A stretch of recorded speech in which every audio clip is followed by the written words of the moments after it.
नमस्कार, मैं हूं आपके साथ आस्था कौशिक। सहारनपुर से गिरफ्तार किए गए आतंकी नदीम ने एटीएस की पूछताछ में कई बड़े राज खोले हैं। नदीम ने एटीएस की पूछताछ में न सिर्फ फिदायीन हमले की तैयारियों का खुलासा किया है, बल्कि यह भी बताया है कि वो कैसे पाकिस्तानी आतंकी सैफुल्लाह से बम बनाने की ट्रेनिंग ले चुका है। सैफुल्लाह ने नदीम को ऑनलाइन ट्रेनिंग बुक के जरिए बम बनाने के बारे में सिखाया था और साथ ही फिदायीन हमले से जुड़े टैक्टिक्स भी नदीम को सिखाए गए। नदीम के जैश ए मोहम्मद से तार जुड़ने की बात सामने आई है और साथ ही माना जा रहा है कि वो स्लीपर सेल की तर्ज पर काम कर रहा था। तो बड़ी खबर, ऑनलाइन ट्रेनिंग बुक से सिखाया बम बनाना।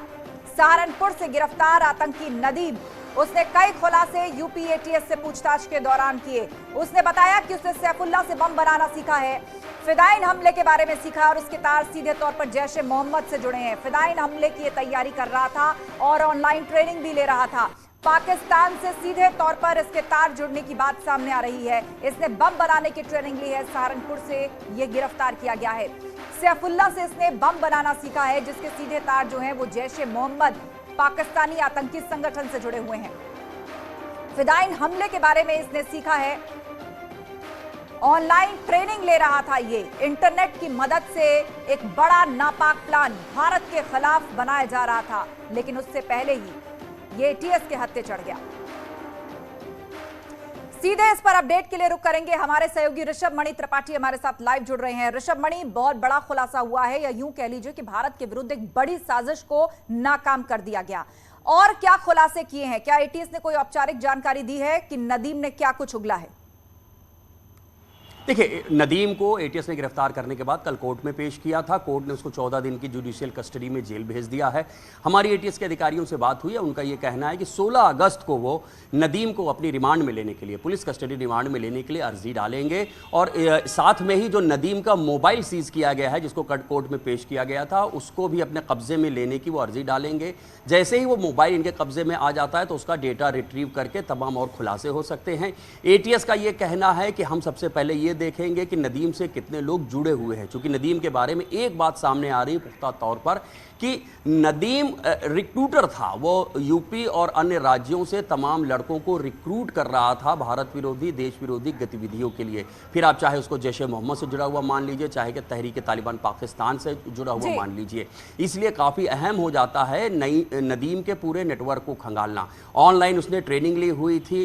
जैश ए मोहम्मद का एक आतंकी सैफुल्लाह है, उसने बाकायदा इसको ब्लास्ट करने की क्या टेक्निक्स होती हैं, इनका जो एक पूरा ट्रेनिंग मॉड्यूल है, वो ट्रेनिंग मॉड्यूल इसने भेजा हुआ था। कैसे आत्मघाती बम बनाना है वो भी इसने भेजा था। आईडी ब्लास्ट कैसे करना है, मतलब लगभग ये तैयारियां कर चुका था और ऑनलाइन ट्रेनिंग इसने ली थी, न सिर्फ फिदायीन हमले की बल्कि बम बनाने की भी, और एक बड़ी साजिश को नाकाम कर दिया यहाँ एटीएस ने।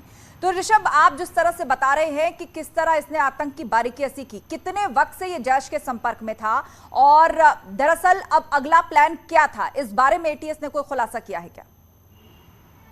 देखिए, 2018 से नदीम इनके संपर्क में था। वो जैश ए मोहम्मद के भी संपर्क में था, तहरीक तालिबान पाकिस्तान का जो एक आतंकी संगठन है उसके भी संपर्क में था। पहले इसको रेडिकलाइज किया गया, इसको तमाम उनका जो एक तरीका होता है लोगों को रेडिकलाइज करने का, जिहाद के लिए भड़काने का, पहले उनके ऐसे ट्रेनिंग मॉड्यूल्स होते हैं, वो ऐसे युवाओं को गुमराह करते हैं, बरगलाते हैं, ये बताते हैं कि किस तरह से कश्मीर में मुजाहिदों पर अत्याचार हो रहा है, देश के अन्य राज्यों में किस तरह से मुस्लिमों को परेशान किया जा रहा है, पूरी दुनिया में मुस्लिमों की हालत ख़राब है। जब इनसे बरगला लेते हैं, वो ये महसूस कर लेते हैं कि ये फुल्ली रेडिकलाइज हो चुका है, तब उसको आतंक के रास्ते पे डाला जाता है। फिर उसके बाद बम बनाने की ट्रेनिंग, ब्लास्ट का सामान मुहैया कराना, टारगेट तय करना, ऐसी तमाम चीज़ें इन लोगों को सिखाई जाती हैं। जैसे नदीम से बातचीत में भी एक बात सामने आई है कि उसको जैश ए मोहम्मद के आतंकी ने बाकायदा ये कहा है कि तुम्हारा टास्क है, नुपुर शर्मा भाजपा की पूर्व प्रवक्ता हैं, जिनका विवादित बयान बीते दिनों काफ़ी चर्चा में रहा था, तो नुपुर शर्मा को भी टारगेट में लेने की बात सामने आ गई है। एटीएस ने जो प्रेस नोट जारी किया उसमें भी इस बात का जिक्र किया है। बिल्कुल, और ये बहुत बड़ी साजिश जो थी वो नाकाम कर दी गई। फिदायीन